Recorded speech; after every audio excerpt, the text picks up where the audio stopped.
Mike, I went away for my birthday weekend, 3 days off, and all hell broke loose. What's going on? How are you?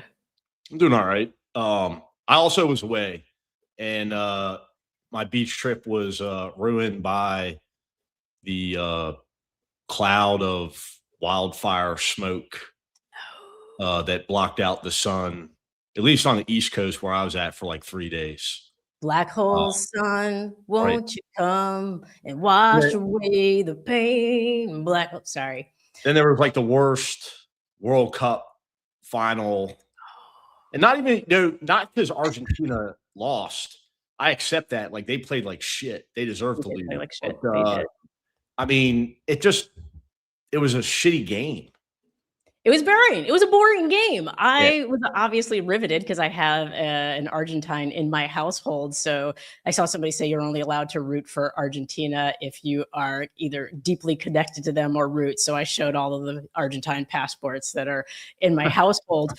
And it was, so I don't know a ton about football, but I knew enough to know that it shouldn't have played out the way it did. I don't think they had any shots on goal by the end, like just zero. Like, I kept seeing memes of the Spanish goalie being on the phone, hanging out, talking to friends during the game. That was bad. Yeah, it was bad. I mean, the most exciting part was, as you can see, Donald Trump photobombing the fucking the ceremony at the end where they handed Spain the FIFA Gold Cup. As we all knew he was going to do. Like, I don't know why this surprised anybody. Like, I already knew. I already had this picture in my head when I went into the match. Was like, at the end, Trump's going to linger way too long. He's going to stand somewhere and just look like an absolute fucking buffoon. Like, he doesn't belong. Like, you don't belong. Like, nobody wants you here, dude. And I honestly, when the ceremony was delayed a little bit, maybe it was because of the throat chop that one of the Argentine players gave. But I was like, oh, maybe Trump is so angry that Argentina didn't win because he's been beefing with Spain for at least the last several months. And so I was like, maybe he's going to refuse to give the trophy to Spain. Yeah. But I guess then he wouldn't have had his photo opportunity, and so the narcissism of the photo opportunity was probably way more important to him than I guess. And fortunately, we have modern technology, and Donald Trump was disappeared from the photo, and all is right in the world. There's no longer a fat American lingering on the side of Spain's celebration. So this gives me an idea, actually. Rather than photoshopping Donald Trump into our cultural moments, what if we just have an agreement when he's gone that we Photoshop him out of all of our cultural moments? Oh, 100%. I'll lead that effort. That'll be my cabinet position. Literally disappear every reference. I told you before, I think we should outlaw the word Trump. Completely remove it from the English language. No references, no Trump card, no nothing. Like, that law, that word is gone, and every reference to it is gone. And if you display the word Trump, it's against the law, and you have to go to Alligator Alcatraz.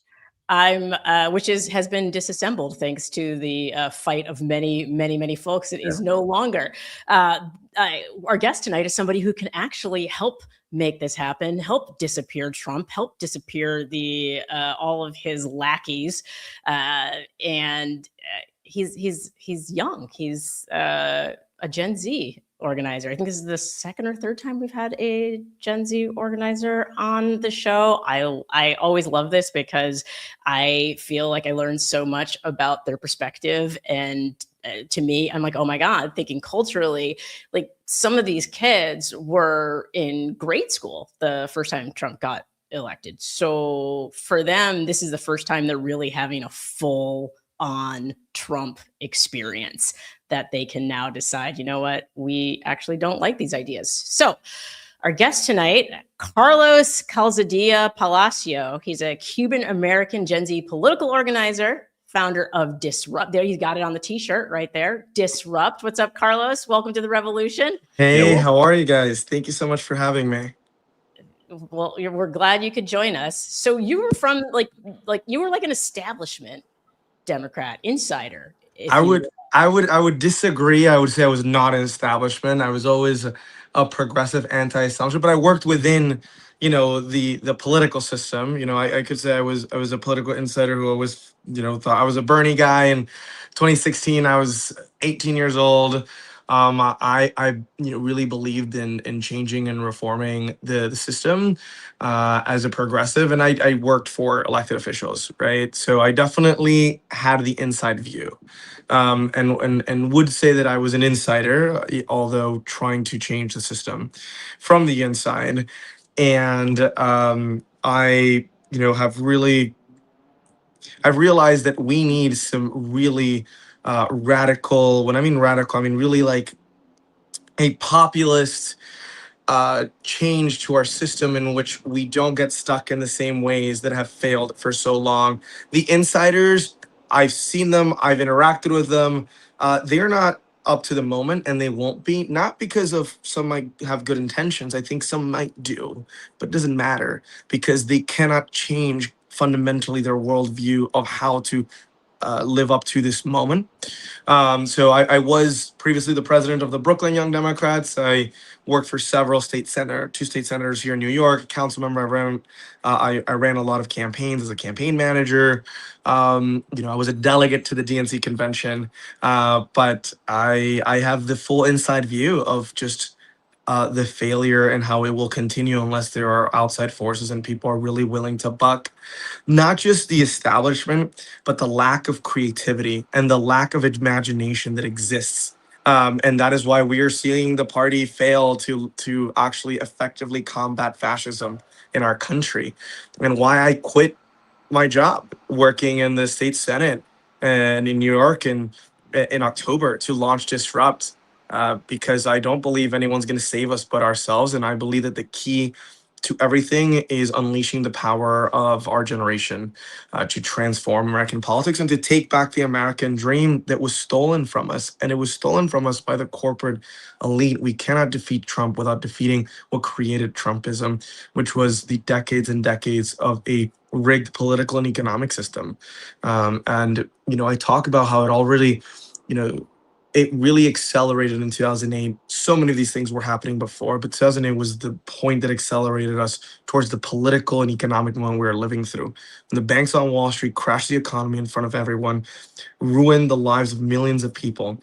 Yet at the same time, they got bailed out, did not get punished, and then gave themselves bonuses in front of the American people, where millions lost their livelihoods, their homes, and entire generations' economic prospects were destroyed.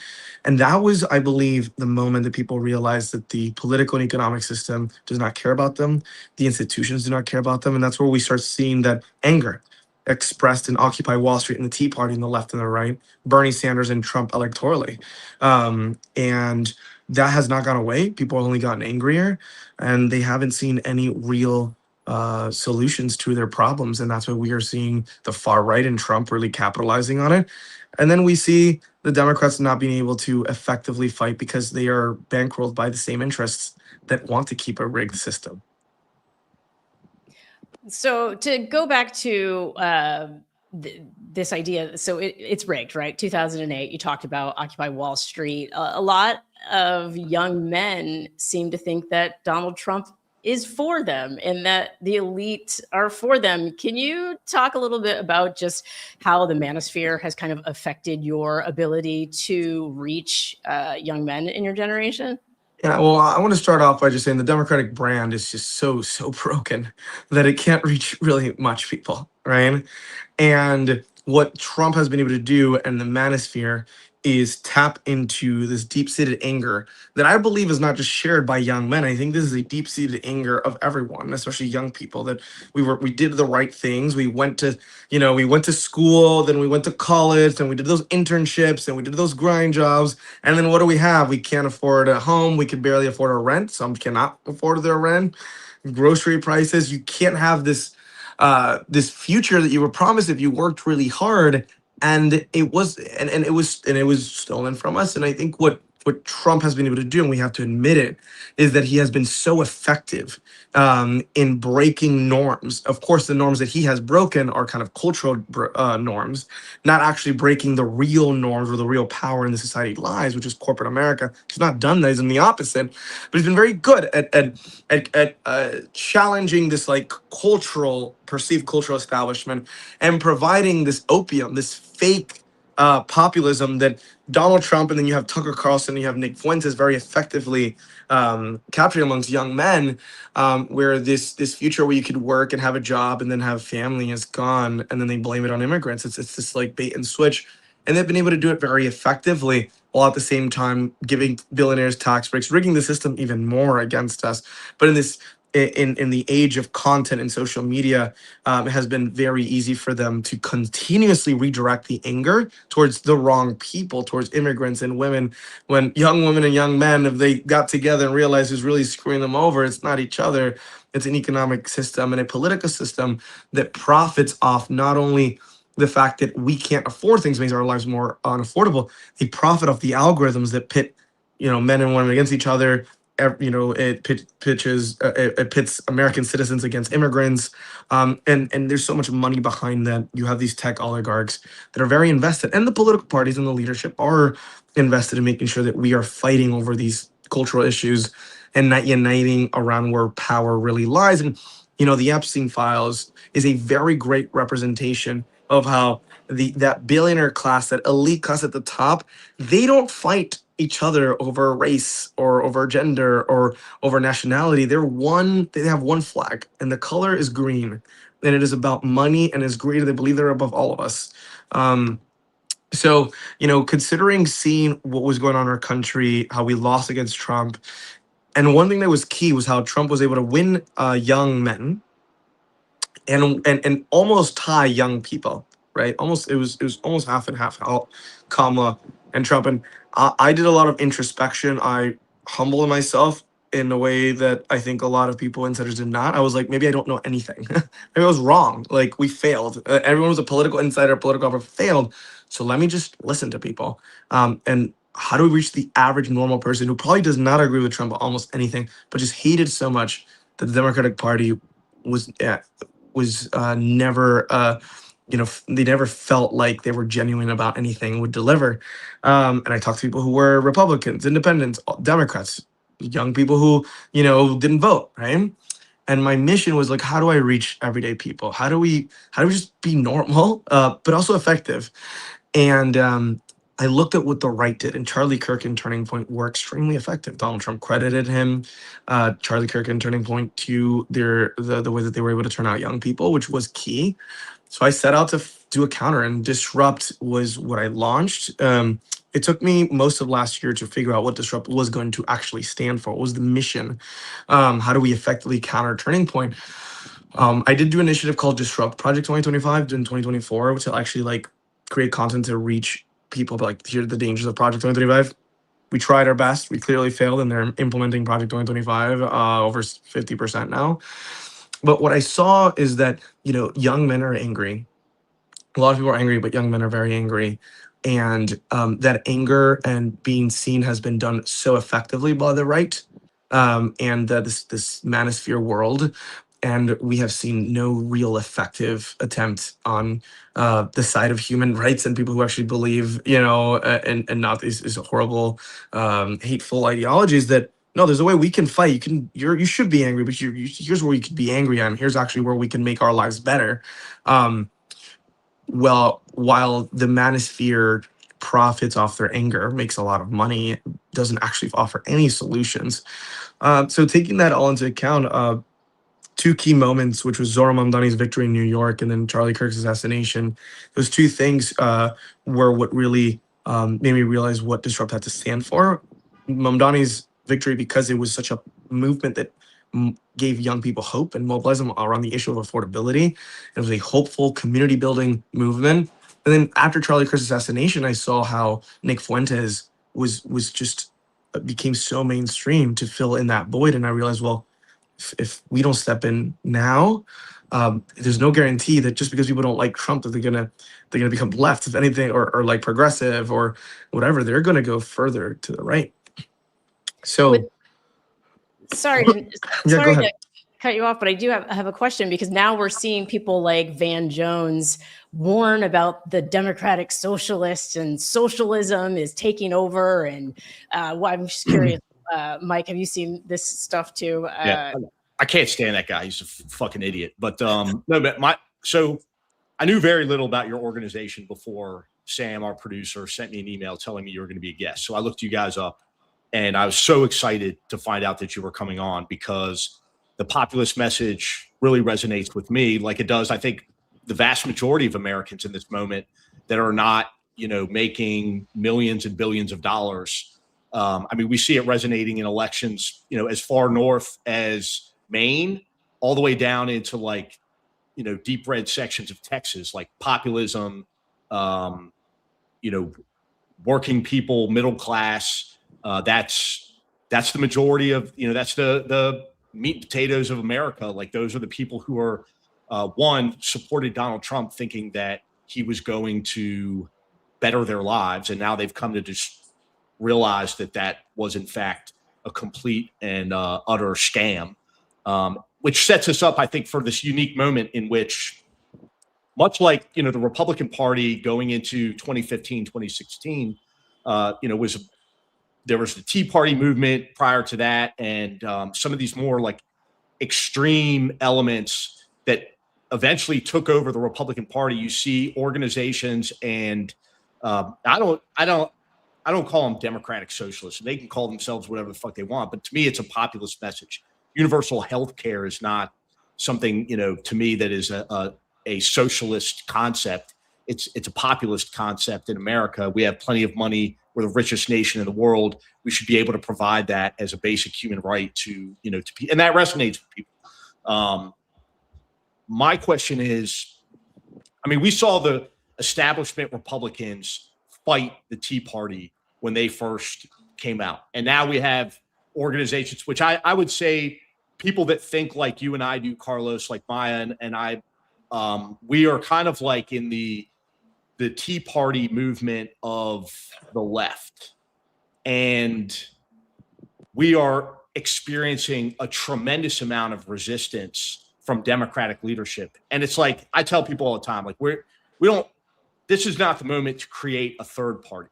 Like, we need to work within the confines of the existing structure and apparatus of the Democratic Party. Not because these people necessarily at the top leadership represent our ideas and our vision for the future of America, but because the, organizing and the fundraising apparatus are there. I describe like the Democratic Party, the National Democratic Party, as a puppet. And, we just put our hand up the puppet's ass and manipulate its hands and mouth and, and let it work for us. That being said, with all this resistance that we're getting from Democratic leadership and from the establishment, like, how do we defeat them, push them aside, and get people engaged and energized? I mean, this is my first election cycle of really being politically active. And I've been supporting candidates all across the U.S. that are grassroots candidates, that are people that have a populist message, that are anti-establishment. And I see how much the Democratic Party goes after them in the elections and floods their elections with cash and primary, other candidates going against them that are establishment candidates. Like, how do we win? How do we get this across? How do we energize people? Like, what is it that you guys are doing? That's a really good question, and I think everyone is very angry and they're tired of this leadership that's stuck in the 90s. It's because many of the elected officials that are right now in leadership in the party, they came up in politics in the 90s in a very different political moment. Now, I was gonna answer that, that question last year. I was like, how to, I know we need a counter turning point. I know that, like, we need to defeat fascism. I know that the party can't effectively do that. And that's when, I studied Charlie Kirk while he was still alive. I was actually talking to people who used to work for him, and then, really did a lot of research on what he had built. And I diametrically opposed to everything he stood for, and I think it was very hateful what he stood for. He was very effective, and that's something that we have to acknowledge.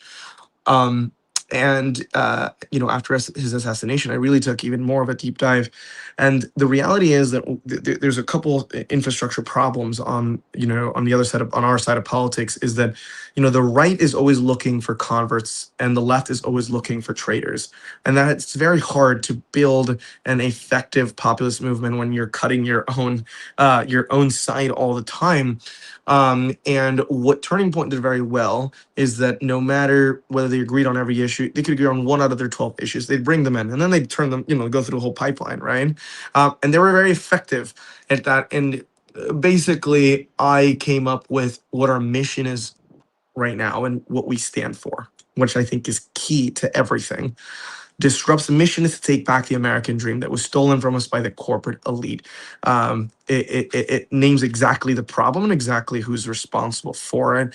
And we organize around 3 key pillars. And that is restoring freedom, making life affordable, and ending corporate control. Because these are 3 key values and things that no matter whether someone's on the left or the right or the whatever part of the political spectrum, we can all agree that we need and want those 3 things. And to build an effective movement, it cannot be inside a party, which is why our movement is post-partisan. Because I don't believe that the party labels are really what unites people. It's what divides people, and it's what stalls any transformative change. Again, I don't think it's left versus right. I really believe that it's our generation, and it's all of us versus that corporate elite billionaire class at the top that are part of both parties. Obviously, I'm not saying both parties are the same. They are not. The Republican Party is a fully fascist party that is enabling this government. And the Democratic Party, I think, is a vessel. It could be a vessel for real resistance or not, and we should use it as a vessel. But it not, what we're building as our movement is on the outside and transcends party. I like what you said about. Oh, go ahead, Mike. Oh yeah, sorry. My one question to that is funding. I completely agree with everything you're saying. I think that this message is universally appealing. I think that it goes beyond partisan politics because it's about people. And my issue is, like, you look at things like Turning Point USA, they received hundreds of millions of dollars of funding. I mean, literally billionaires on the right were just like, here's $100 million, do with it as you please, we don't care. And so there is a tremendous amount of funding, whether it's, influencers that are getting paid hundreds of thousands of dollars to, post positive things about Trump and about the administration, whether it's TPUSA that was, like you said, incredibly influential. Like, the money is there, and the money is coming from the Republican side of the aisle.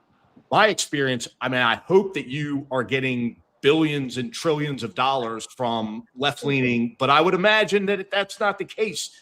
So how is it that we compete in a message that is nonpartisan if we can't, if the funding isn't there? Yeah. Well, one thing is that I do not describe myself from as nonpartisan. It's post-partisan. Yeah. I just don't like the term nonpartisan. It feels like you don't stand for anything. No, I stand very clearly. We stand really clear for things. And I believe that we need the balance of power in Congress in this country to change. It should be the Democratic Party, but it should not be this Democratic Party. It should be, the voters and those that are actually going to make sure that we have a government represented by people who are not beholden to corporate interests, right? Like, that is my view. And I view the Democratic Party infrastructure, as you said, it's a vehicle. It's a structure that should be used, not exclusively, but it should absolutely be used. Now, in terms of what we need to do for funding, we've raised over $600,000 since we launched in late December, mid to late December. Average donation is $16. Almost all of our donations are small dollar donors from over 25,000 working class people all across the country. We're not corporate funded. We will never be corporate funded. At the same time, yes, Charlie Kirk, Turning Point, they received hundreds of millions of dollars. I don't believe that we need hundreds of millions of dollars, but we do need substantial funding. Now, the problem with like donors on our side of things is that they're much more picky. They're much more focused on the election cycle and not the long-term vision, when the right has been cultivating young people and organizations, and they throw money early. They don't care if some of their investments don't work out. they are very invested in the long term, where we are just invested in the next election cycle. And there's a lot of big donors that are, that are anti corporate, that are against what's happening in this country. And from my experience being a young founder, is that like the world is it's like a black box, and it's like little by little to convince people that you should be invested in, and also that it's about long-term infrastructure. So I am in that kind of like journey where I'm talking to people, because a lot of donors, they don't want to give to the Democratic Party anymore. There is money out there. They gave $2 billion to the Democratic Party in 2024, and it was burned by just not only just a failed strategy, but by DC insiders that just took the money. They're rich regardless, right? Whether they win or lose. So my message, right, is to donors, people who like do agree with this vision, this of transforming the country. And we're doing, I think, good effort on that, but all is needed, all help is needed, absolutely, is that long-term investment wins. We should support candidates, and that's what this Disrupt, we endorsed James Talarico. It was our first endorsement in the primary. we are being very particular about supporting candidates, and this midterm is going to be critical, that stand against corporate money. We cannot gain the trust of people if we take money. And there's this argument that people make, well, you don't want to unilaterally disarm yourself by not taking corporate money because you need as much money as possible. I argue that you are unilaterally disarming yourself by taking corporate money, because what that means is you cannot actually fight the real powers that are holding working people back, and then you are actually hindering yourself instead of freeing yourself to fully fight for a government that cares about people and not that is so beholden to these corporate special interests.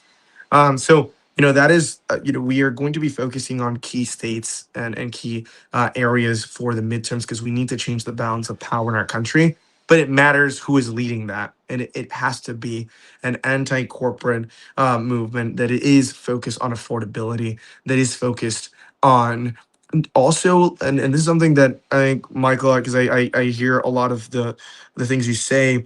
It's not enough when we take power to just be like, all right, we're going to do some good things. There has to be justice. There has to be consequences for all the individuals who have made orders, from the very top to those executing orders on killing American citizens, killing immigrants, managing these concentration camps. There needs to be true transformation of our political system, and justice and consequences, or else we're never going to get out of this. And that only happens by electing candidates, and a movement that elects candidates, and not just electing the candidate.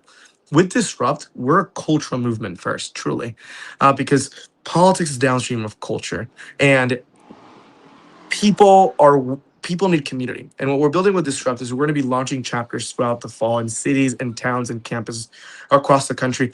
But they're not just going to be political chapters. No, they're disrupt communities, because our generation lacks third spaces. We become alienated from each other, which then breeds lack of action. And in this moment, we need hope, we need community, and we need friends. And that is way more powerful than just saying, all right, we're going to elect the next candidates. Like, yes, we're going to usher it and we're going to elect those candidates, but a cultural movement that people can really believe in. And then we will educate and mobilize people to then go out and vote, go out and advocate. It's not enough to elect a good candidate. You need people that are going to pressure to even give that support to candidates. I don't view it in a cynical way that you elect someone and you have to hold them accountable in a way that, like, oh, they're going to they lied to us and they're not going to actually fulfill their promises. Is that even if they want to fulfill their promises, when you're inside the political system, there are so many pressures, and I know this because I work for elected officials. In order to give them the leverage, they need that continuous support. They need the conversation. You need that pressure. You need that content, which is why content creation, I don't believe, is the end. I think is the means of communication. That's why we create a lot of content. But the idea is to pull people offline into in-person community. And I believe there's a lot of organizations that are good intentions, have great intentions, but a lot of people right now are trying to build the BlackBerry, and we're building the iPhone, right? And the iPhone is that in-person thirst-based community, because then you can mobilize people in ways that, quite frankly, you can't do in a way that it's not personable. And I did want to bring this up because just to the absurdity of the time that we're living in, I am the first American man who faced a criminal charge over the Epstein files before anyone actually in the files for the crime of organizing an Epstein files Easter egg hunt to expose the people in the files. That So was we you. spread, I remember yes, that. we spread over 800 eggs in the island of Manhattan, and every egg had a name and a QR code, right? That led to a file. This interesting one, this is Cecile DeYoung, who was actually the former first lady of the U.S. Virgin Islands, who consulted Epstein on legislation to allow him to move freely. And then we have, other people, for example, here is Lex Wexner, right? The network is incredibly big. And what we did with this egg hunt, and then I got a court summons for it, interestingly enough, because I was in Washington Square Park. For those who are not familiar, it is a park in Manhattan that literally everyone goes to gather, to speak, to play music. Yet we were shut down. We still launched afterwards. And then I got a court date. And on the day of my court date, I did another press conference in the exact same location. Then I got a criminal charge by the police here in New York while I was literally reading out the names in the Epstein files. And it's to show the absurdity of a society in which I actually have faced legal consequences for anyone in the files.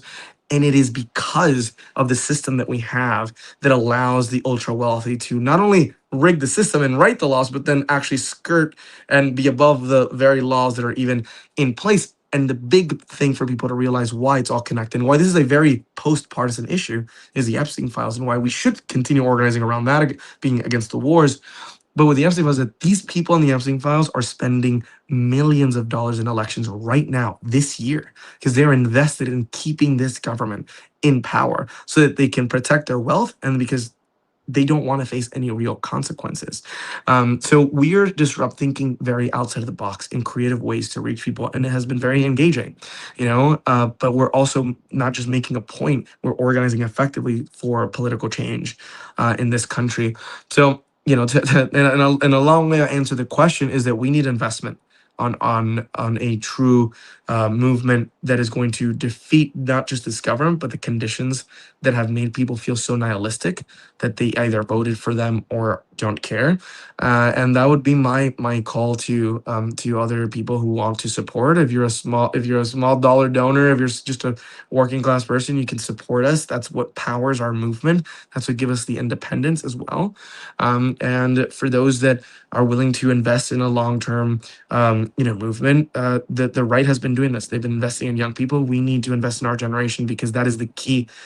If young people are unleashed, it will be a tsunami that will flood the gates of this government and the corporate elite in a way they cannot stop it. And my goal with Disrupt is to organize the anger and the hope to effectively change the political system in a transformative way all across the country.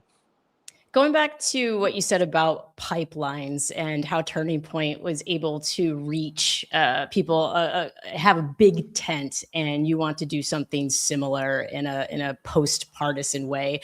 Can you talk about what that looks like, the mechanics of it, of identifying that person who may believe everything that you believe except for that one thing? Like, oh, trans kids, shouldn't play sports. How are you bringing them in? It's almost like a marketing funnel, right? And so you're bringing it in to the top of the marketing funnel. How are you moving them along the pipeline? So there are some people that think, okay, in order to get as many people as possible to support a cause, I'm just not going to stand for anything. And I'm just going to, and I don't agree with that. I have my personal stances, and we stand on things, on issues. Like, for example, I don't think we need to throw trans kids under the bus in order to create a coalition. No, we stand for things. It's just that what we talk about 90% of the times are the three key pillars, right? Zoran did this very well. Zoran stood on his issues of human rights and civil rights and protecting minority groups. He just spent 90% and most of the time pivoting always to the issue of affordability, right? So it's what you talk about. Ultimately, what you talk about most is what people remember, what people feel heard of. And it's two key things. One is the focus on the things that do unite us as the thing that we talk about. Because if you get people in a room that might not agree on everything, and no one will ever agree on everything, but if you get people in the room who at least agree, let's get corporate money out of politics and big money out of politics. By default, they will start tolerating each other more, and their views are going to become less extremist, right? And they actually might find more common ground on the other things. But if the first interaction you and me have is on a comment section on Instagram, on something we disagree with, even if you and me 99% agree on everything, we're not going to be able to have an actual productive conversation, and we might not be able to come to any agreement just because we feel so negative towards each other. So the three key pillars are uniting in that way. And I'll give you an example. I went outside of the Turning Point convention in December, shortly after we launched. And there were other people who were debating, content creators who were just debating and destroying these like young college students. I took a different approach. I don't believe in Charlie Kirk's approach of destroying a 19-year-old, right? That's not the way. People have told me I can get so many views and go super viral if I just destroy people. And I love to debate. I was on the debate team. I don't agree. I think our generation needs to heal and wants to find community and friends and wants to not hate each other. And we've gone viral by doing a hopeful version of the world, not by a negative one. And I had just conversations. I sat down with Turning Point students. I had just empathetic conversations to try to find where we could have points of agreement on the three key pillars of Disrupt. I knew going into it, I'd probably have good interactions. I was surprised at how much they agreed with Disrupt's three key pillars, how not as radical they were on issues like immigration, for example, how much they were willing to criticize Trump and even Turning Point themselves. But because we were having a very just like heart-to-heart conversation, and actually three Turning Point students a few days later reached out to me that they wanted to leave Turning Point and join Disrupt because it feels like it's actually a movement that's fighting for them, but not trying to usher us to fight each other.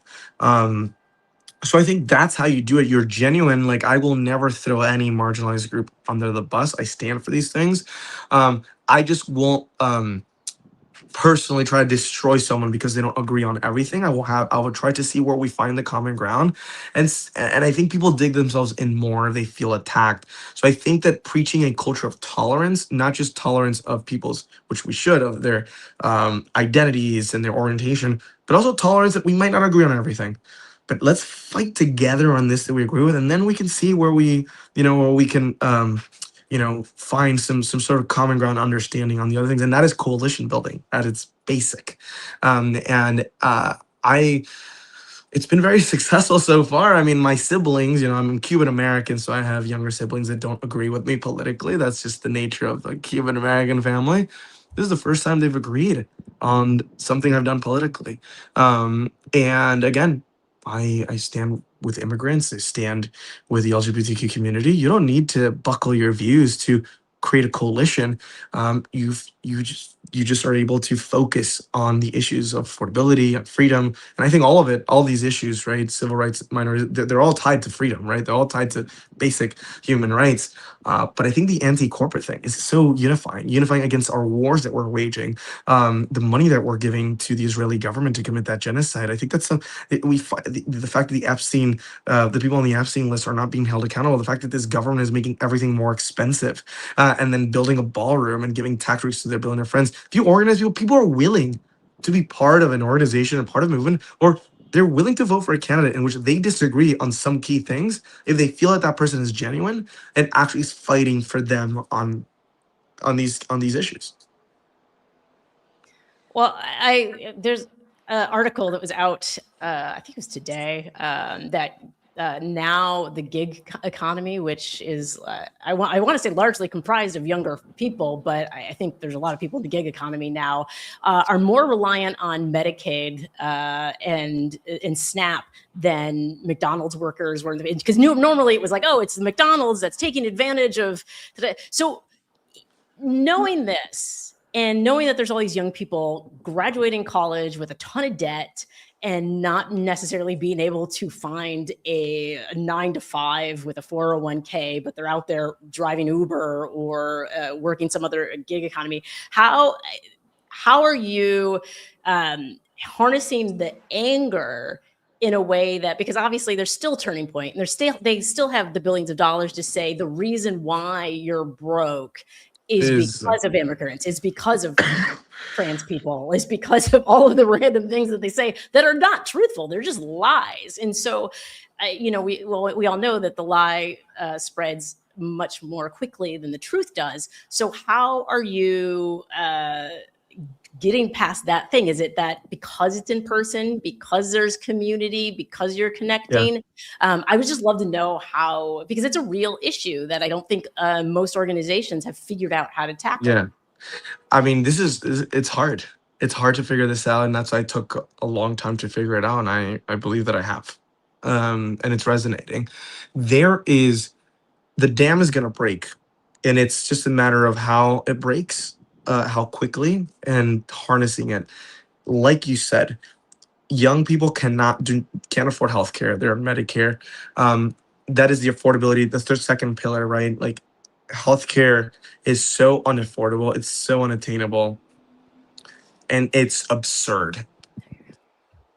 There is a generation that has graduated either recently or graduated 10 years ago that their jobs are either being decimated right now by AI or will be. There is going to be a reckoning in this country and a potential for true catalyst change in a entire generation of young people who are lonely, economically cannot afford their necessities, have no job prospects, and are single, which is another issue. That the isolation is an absolute issue. They lack community, and that can either be harnessed for full-on fascism or effectively harnessed to take the power away from the billionaire class, right? And that is what the pivotal moment that we are in. The fact of the matter is that once AI takes over a lot of people's jobs, which can happen at an accelerated rate people are not even ready for, they're going to find another scapegoat. If it's not immigrants again, because it's not immigrants taking your jobs, period, but, they're going to keep trying to use it. They're going to come up with another scapegoat regardless, instead of the fact that these tech oligarchs are consolidating power and wealth at the expense of young people who will literally not be able to work, who literally will not have a job. And you don't have a job, you don't have a community, you're angry. And with Disrupt, we're working to channel that anger into purpose. Because there's a lack of purpose. When you don't have a job, you don't feel like it's hard. Like, jobs create meanings at the end of the day. Whether it's a job someone loves or not, jobs have people, like there is a physical interaction that we have, and it's all being taken away. We're going to be dealing with an insane demographic problem in our country where actually there's less young people than older people, a problem of lack of jobs, and also a problem of just like this incredible gender gap. And those crises are going to compound way beyond Trump, and they're going to be capitalized on these tech billionaire oligarchs, or they can be ushered in. They can actually change the country in a FDR style or even more way. So that's why the third spaces is key and critical in what we're building with Disrupt, because when you have physical community and physical people around you, you are less likely to feel nihilistic, and you're more likely to have hope and actually be spurred into change. And then there's the educational aspect of it. So many people talk to me all the time that they're so angry and they want to do something about it. They do not know what to do about what's going on in our country. And you're sitting on your feed and you're seeing the most horrible things constantly, and you feel powerless. And they want us to feel powerless. So these in-person communities, we're going to be focusing on 3 tiers of engagement in these Disrupt communities. The first one is literally third space, fun community building, like from mixers to parties to trivia nights, just like the basic block, that bowling alley, the bowling league, right? That was a critical thing of American society, building that. Second tier is the educational. People need to just literally be educated on what they can do, political education, discussions, like people would even actually express themselves with other people and what they can do about it, how to organize a protest, how to power map the way to make sure that the potholes are fixed in your community. How does that work? How does your relationship to your local government work? who are the key decision makers, right? That education. And then the third one is the political action. That's the knocking on doors, the marching, the protesting, the boycotting, the phone bank, the going out and voting, the registering people to vote. So that is how we're like building really a complete, full wraparound movement that doesn't just fight to fix the political system, but actually heals and fix the problem that we are isolated. And also, I think in-person mobilization and community is a key way of insulating ourselves from the algorithms that these tech oligarchs are going to increasingly use to just spread complete misinformation. It's already being done, but they're going to have even more control of the algorithm, more control of what we see. And the way to isolate us and insulate us from that those algorithms, that propaganda, is literally our in-person interactions, but for a purpose, right? And with meaning, and with the goal of actual transformative, of changing things, literally changing your either local community or the federal government. So that is our theory of change. That is what we are working on, and I'm looking forward to launching chapters all across the country in this fall and into next year, and making sure that all the presidential candidates in 2028 and candidates running, they need to be disruptors. I love it. I look forward to seeing you mobilize more and more people.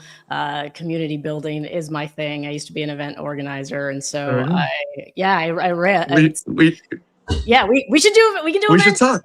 Yes, we should talk. I have an organization called Spanglish Exchange that's based in Buenos Aires, where I live. wow. And literally, I have hosted personally thousands of events because we did like 5 to 6 events a week when I was there. And it's been, I think it's in the 17th year now. And so it's a great way to bring people together across cultures, which in a post-partisan world, I'm seeing we need. So, yeah. And I have to say that the World Cup has shown, it's been a beautiful experience here in the United States, has shown that literally, for all the rhetoric of Stephen Miller about how, people from around the world are making America worse, it's obviously not only just a lie. We saw that people from literally every corner of the country supporting their country, whether they lived here in America and came out to support their country, or other people who are visiting and supporting their country, how much we have in common. How much people had fun. Strangers. I have never made so many friends with strangers in my life. And, it's so important that people realize that we have so much more in common with each other than our political leaders are making it out to actually be. And that it's really the ultra wealthy individuals and politicians who want us to keep us divided and fighting.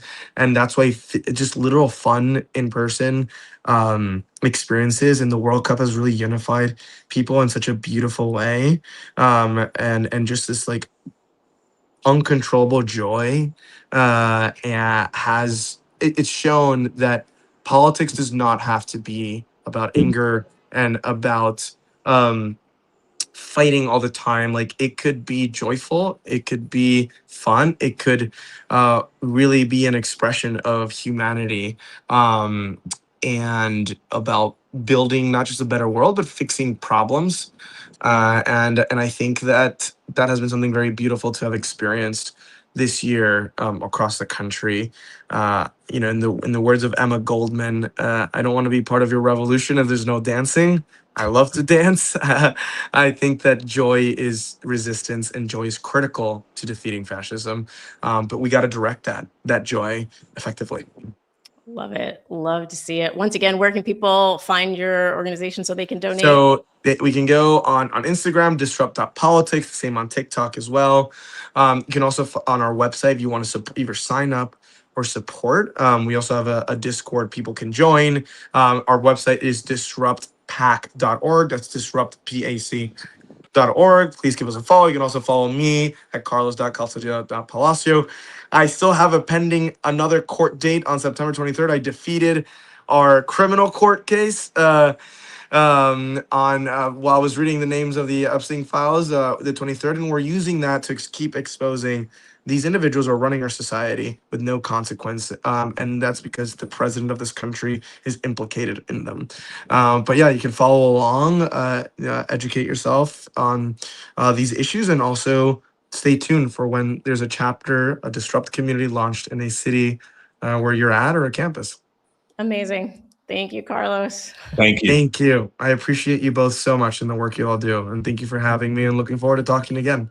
Of course. Thank you. Talk soon.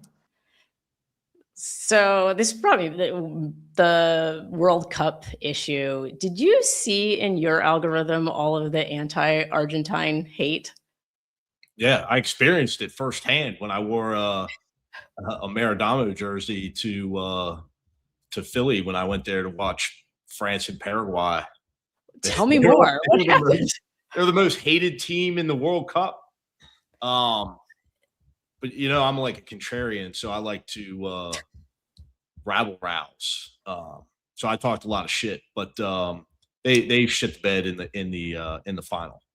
But yeah, well, no, I mean there was a lot of politicizing, and I get it. I mean, you know, I get it and I don't, Mike, because it was so extreme, and a lot of it was around the racism thing, in addition to like playing dirty, etc. But if everybody was watching remembers, I lived in Argentina for 8 years. I have a black child. I have a child who is black and Argentine, right? And so my firsthand experience, and maybe things have changed drastically, but my firsthand experience of being there is that I was treated far better there, because people just were like, oh, she's an American.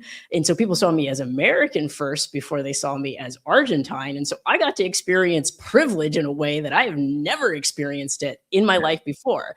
And so, but the magnitude of the hate was so extreme that it made me start to feel it was coordinated, because, and I did hear from certain content creators that people may have been paid to talk about Argentina in this way. But it was really interesting watching the reaction of my daughter and the hurt that she felt, and she hasn't even been there in years, as well as like the kids of my Argentine friends. And it got me to thinking about how, because for a lot of Argentines, it was their first time experiencing any kind of hate, right? In mass. And even some of the conversations I had, I tried to say to them, hey, but don't you see, this is how Paraguayans feel when you speak poorly of them. That's how immigrants in other countries feel when people speak poorly of them. So perhaps having this experience could create a level of empathy. But I do agree that the World Cup brought people together in crazy ways. I was at the mall yesterday, and all of a sudden I hear, woof, woof. Yeah. And I look over, and it's this little kid, like Portuguese, black Portuguese, maybe from Portugal, maybe from another country, I don't know, but he was just doing it there, this like 6, and I just looked over at him, and I was like, this is the cutest, most adorable thing. And he started doing it because there was a table of people on the other side of the food court doing it, and I was like, see, this is how the world could be. We could be rowing together. I always caution people, like, trust the actual personal interactions over what's playing out on social media.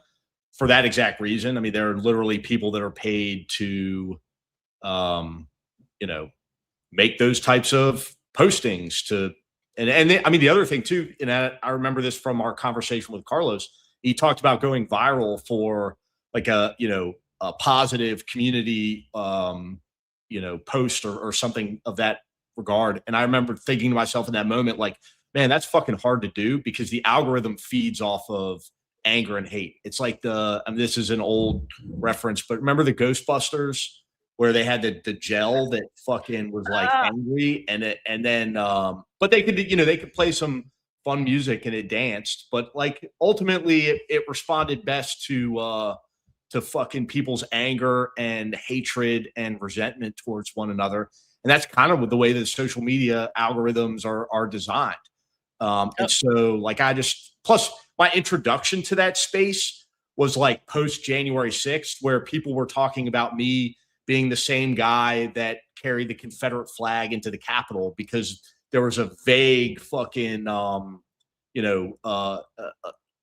guess we were somewhat similar in our. It's like all white guys look alike. Yeah, all white guys look alike.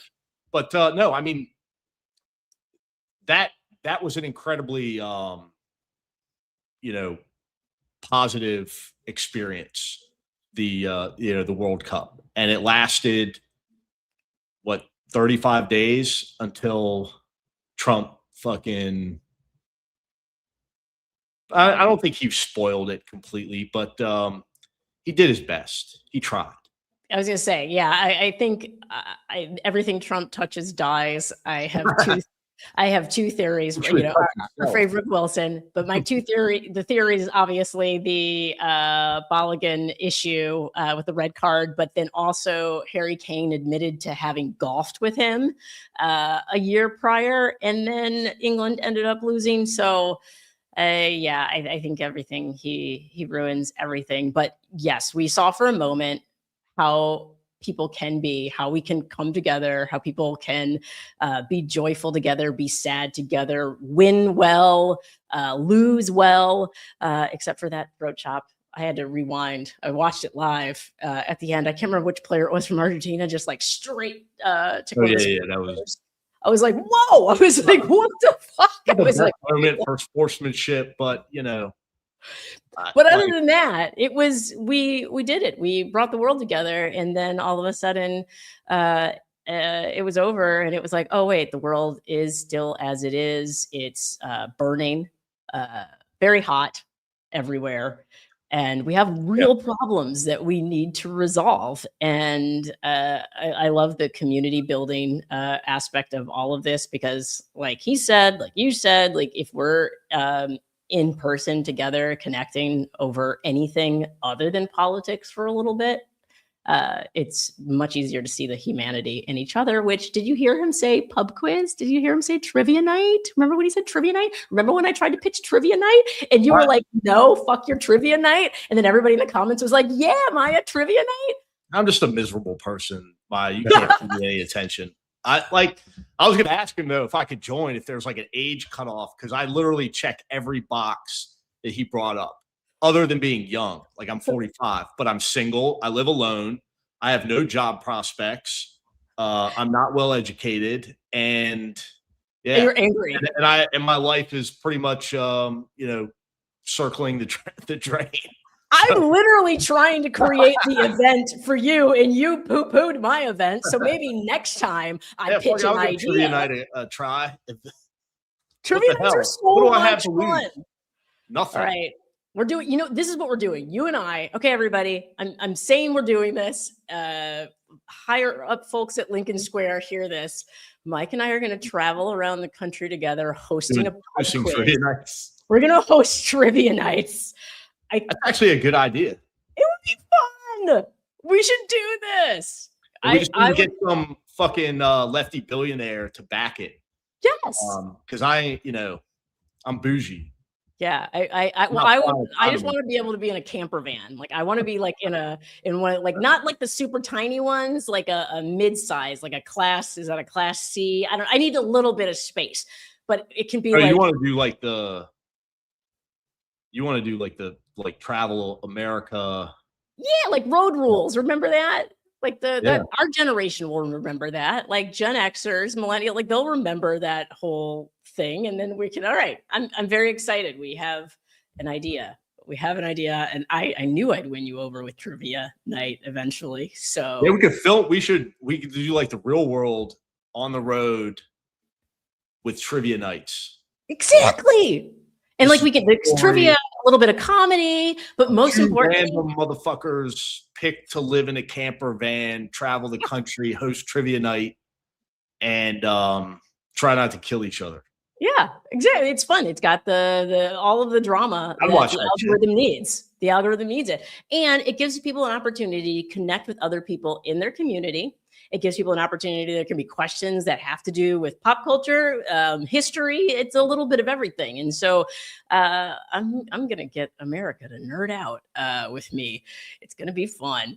I'm going to go back and look at the episode where you were like, fuck trivia. And we're going to put it all together in a bunch of quick cuts, and we're going to make a sizzle reel. All right, y'all. I think that's enough for us this evening. Yeah. Okay, cool. Groovy.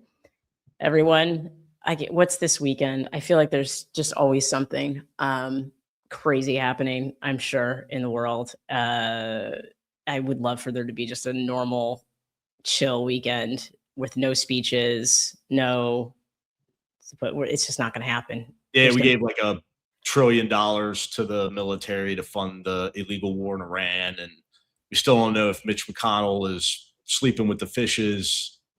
He's like, if he's not dead, he should be. Well, this is what I understand. How fucking hard is it to find out if Mitch McConnell's dead? Like how hard is it? Where are all the whistleblowers? I need a whistleblower. Whistleblowers, like cafeteria worker, somebody. Yeah, somebody should just be like, listen, I'll give you $1 million if you can confirm or deny that Mitch McConnell is living. $1 million. There's people out there that have $1 million to blow. That guy raised like $65,000 to make potato salad once back in the day. So surely, Andy Bashir, come on, bro. You're the governor. He can only do so much. Resources to good use, and let's find out if one of your two sitting senators is lying down or capable of sitting.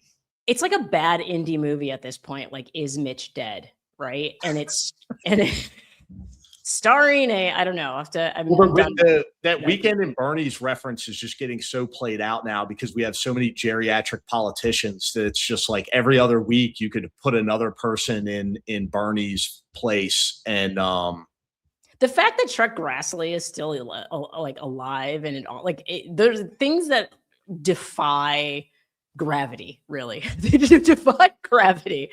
Yeah. All right, guys. I'm gonna go hydrate and probably eat French fries. I feel like this is a French fry week. That's what I'm gonna need to get through. All right. Cool. See y'all next week. See you guys.